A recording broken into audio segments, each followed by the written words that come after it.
हरियाणा में नई चुनी गई बीजेपी सरकार के मुख्यमंत्री 17 अक्टूबर को शपथ लेंगे। चंडीगढ़ के हरियाणा भवन में पार्टी नेताओं की बैठक हुई, जिसमें कार्यवाहक सीएम, नायब सैनी और राष्ट्रीय महासचिव विनोद तावड़े शामिल हुए।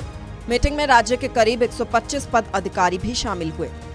यहां सभी के शपथ ग्रहण समारोह को लेकर ड्यूटियां लगाई गई। बैठक के बाद कार्यवाहक सीएम नायब सैनी ने कहा कि विधायक दल का नेता चुना जाएगा, जिसके बाद जानकारी देंगे कि कौन कौन शपथ लेगा। केंद्रीय और पर नियुक्त हुए हैं।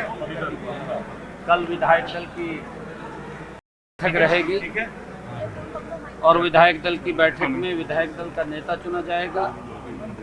17 तारीख को शपथ ग्रहण समारोह होगा और पूरे हरियाणा के लोगों में एक उत्साह, जोश आदरणीय प्रधानमंत्री नरेंद्र मोदी जी को लेकर के है, उनकी नीतियों को लेकर के है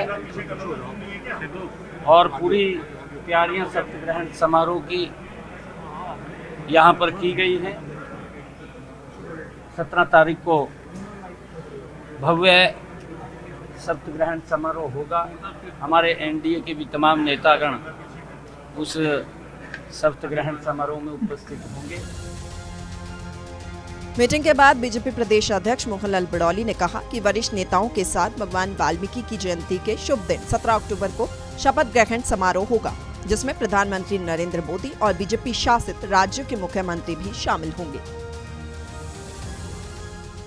भगवान वाल्मीकि जी की जयंती का जो शुभ दिन है 17 अक्टूबर को एक शपथ ग्रहण समारोह का कार्यक्रम हरियाणा के मंत्रिमंडल का होगा और जिसमें देश के लोकप्रिय प्रधानमंत्री नरेंद्र मोदी जी का सानिध्य उसमें मिलेगा और तमाम अनेक प्रांतों के मुख्यमंत्री, उप मुख्यमंत्री और केंद्र सरकार के मंत्री सबकी उपस्थिति रहने वाली है।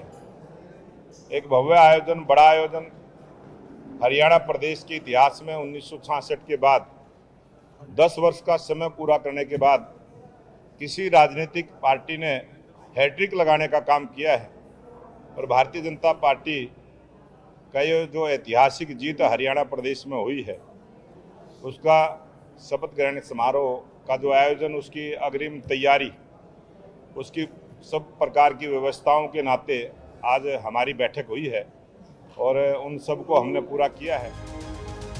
शपथ ग्रहण समारोह में विपक्ष के नेताओं लखपति दीदी को भी निमंत्रण दिया है।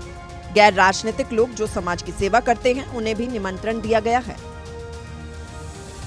कल 16 तारीख को हमारे देश के गृह मंत्री, सहकारिता मंत्री, भारतीय जनता पार्टी के वरिष्ठ नेता अमित शाह जी का ऑब्जर्वर के रूप में कल आगमन रहेगा और भारतीय जनता पार्टी का जो विधायक दल की बैठक कल पंचकमल कार्यालय, जो भारतीय जनता पार्टी का कार्यालय है पंचकुला में, उसमें सुबह 10 बजे का निमंत्रण हम सब ने विधायकों को दिया है और जलपान के बाद अमित शाह जी के आने के बाद उस बैठक की शुरुआत होगी।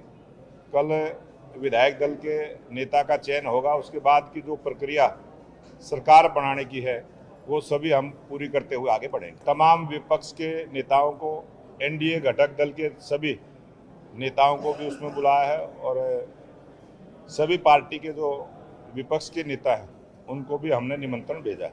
अग्रेसिव किसान है, लखपति दीदी है, या जो अनेक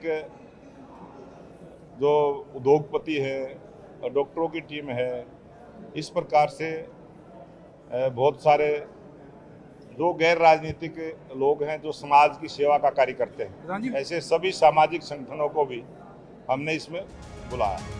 काबिले गौर है कि बीजेपी सरकार इस शपथ ग्रहण समारोह को ऐतिहासिक बनाने की तैयारी में है। इसके लिए संगठन और प्रशासन की तरफ से व्यापक प्रयास किए जा रहे हैं। पंचकुला सेक्टर 5 के शालीमार ग्राउंड में भव्य शपथ ग्रहण समारोह की तैयारियां जारी है।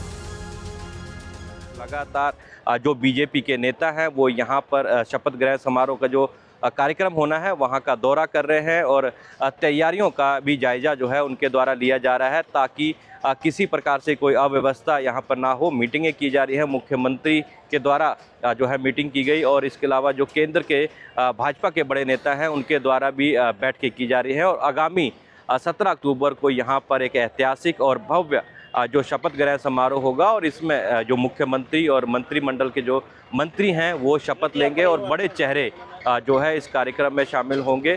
तो इसी तरह से इस कार्यक्रम को ऐतिहासिक बनाने के लिए भारतीय जनता पार्टी के द्वारा जो है प्रयास किया जा रहा है। अब देखना ये होगा कि 17 अक्टूबर को जब ये कार्यक्रम होगा तो कितने जो लोग हैं इस कार्यक्रम को देखने के लिए पहुंचेंगे, क्योंकि भारतीय जनता पार्टी के जो नेता हैं उनका कहना है कि 50,000 से ज़्यादा लोग इस कार्यक्रम में पहुंचेंगे। तो उसको लेकर लगातार दिन रात यहाँ पर काम किया जा रहा है। सुरक्षा के प्रबंध किए गए हैं, चप्पे चप्पे पर जो है बॉम्ब स्क्वाड के द्वारा चेकिंग भी यहाँ पर की जा रही है। पंचकुला से सूर्य समाचार के लिए तारा ठाकुर।